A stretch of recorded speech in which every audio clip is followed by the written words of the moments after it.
नमस्कार. वुमन्स 24 चॅनलमध्ये आपल्या सर्वांचे स्वागत आहे. राज्यातील विद्यार्थ्यांचे विविध प्रलंबित प्रश्न मार्गी लावण्यासाठी अखिल भारतीय विद्यार्थी परिषदेच्या शिष्टमंडळाने राज्य शासनातील विविध मंत्र्यांची भेट घेत निवेदन सादर केले आहे. शिक्षण, वैद्यकीय, आरोग्य, सामाजिक न्याय, कौशल्य विकास आणि इतर महत्त्वाच्या विभागांशी संबंधित प्रश्नांवर यावेळी सविस्तर चर्चा करण्यात आली. उच्च व तंत्र शिक्षण मंत्री चंद्रकांत पाटील, शालेय शिक्षण मंत्री दादा भुसे, वैद्यकीय शिक्षण मंत्री हसन मुश्रीफ, सामाजिक न्याय मंत्री संजय शिरसाट, ओबीसी कल्याण मंत्री अतुल सावे, कौशल्य विकास मंत्री मंगल प्रभात लोढा यांच्यासह विविध मंत्र्यांकडे विद्यार्थ्यांच्या समस्या मांडण्यात आल्या. यामध्ये परीक्षा व निकाल वेळेत जाहीर करणे, सीईटी प्रवेश प्रक्रियेतील तांत्रिक अडचणी दूर करणे, शिष्यवृत्तीचे वेळेत वितरण, शिक्षक भरती, खासगी शिक्षण शुल्क नियंत्रण, वैद्यकीय विद्यार्थ्यांच्या विविध समस्या, ग्रामीण आरोग्य सेवा, शासकीय वसतिगृहे, ओबीसी विद्यार्थ्यांच्या योजना तसेच ITI आणि कौशल्य विकासाशी संबंधित मागण्यांचा समावेश होता. यावेळी संबंधित मंत्र्यांनी सर्व मागण्यांची सकारात्मक दखल घेत वरिष्ठ अधिकाऱ्यांसोबत स्वतंत्र बैठका घेऊन टप्प्याटप्प्याने कार्यवाही करण्याचे आश्वासन दिले. अखिल भारतीय विद्यार्थी परिषदेचे विदर्भ मंत्री देवाशीष कोतरकर यांनी स्पष्ट केले की विद्यार्थ्यांच्या प्रश्नांवर केवळ आश्वासनांवर समाधान मानले जाणार नाही. शिष्यवृत्ती, प्रवेश प्रक्रिया, परीक्षा, वसतिगृहे, शिक्षक भरती आणि कौशल्य विकासाशी संबंधित सर्व प्रश्न प्रत्यक्ष मार्गी लागेपर्यंत अखिल भारतीय विद्यार्थी परिषद शासनाकडे सातत्याने पाठपुरावा करेल. गरज भासल्यास राज्यभर तीव्र आंदोलनही उभारले जाईल, असा इशाराही त्यांनी केला.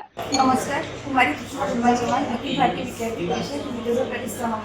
गेल्या 6 जुलैला अखिल भारतीय विद्यार्थी परिषदेच्या शिष्टमंडळाने काही मंत्र्यांची भेट घेऊन सगळे महाराष्ट्रातील विद्यार्थ्यांचे प्रश्न निवेदनाद्वारे सगळ्या मंत्र्यांसमोर ठेवले आहेत. तर त्यामध्ये उच्च व तंत्र शिक्षण मंत्रालय, शालेय शिक्षण, सामाजिक न्याय आणि कौशल्य विकास या सगळ्या मंत्रालयांना भेटी देऊन विद्यार्थ्यांच्या सगळ्या मागण्या ठामपणे ठेवल्या आहेत. यावर सगळ्या मंत्र्यांनी सकारात्मक भूमिका दर्शवली आहे आणि या संबंधित सगळ्या अधिकाऱ्यांची बैठक घेऊन या सगळ्या मागण्यांचा विचार केला जाईल व यावर लवकरात लवकर तातडीने कारवाई करण्यात येईल असे देखील आम्हाला आश्वासन देण्यात आले आहे.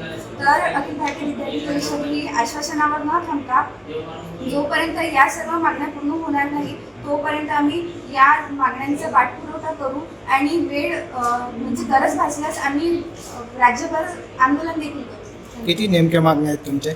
आमच्या विविध म्हणजे मंत्रालयाअंतर्गत अशी 7 मंत्रालय आहेत की त्यामध्ये आम्ही जवळपास प्रत्येक मंत्रालयामध्ये 12 ते 13 अशा विविध मागण्या केल्या आहेत. त्यामध्ये जसं की विद्यापीठ जे निकाल आहेत ते लवकरात लवकर लागणे, सीईटी प्रवेश प्रक्रियेतील अडचणी, शिष्यवृत्ती, महाडीबीटी वगैरे या सगळ्या विषयांना घेऊन आम्ही मागण्या केलेल्या आहेत. 3 महिन्याचा तुम्ही कालावधी दिला आहे. 3 महिन्यानंतर कोण्या पद्धतीचे तुमचे आंदोलन राहणार आहे? जो 3 महिन्याचा कालावधी आहे पूर्ण होईपर्यंत विद्यार्थी परिषद याचा पाठपुरावा करेल आणि जर ही म्हणजे मागण्या पूर्ण नाही झाल्या तर आमचे प्रदेश मंत्री याच्यावर सांगतील की कशा पद्धतीने आम्ही आंदोलन करू. पुढची भूमिका त्यांची असेल. अशाच नवनवीन घडामोडीकरिता बघत राहा वुमन्स 24 चॅनल. तोपर्यंत धन्यवाद.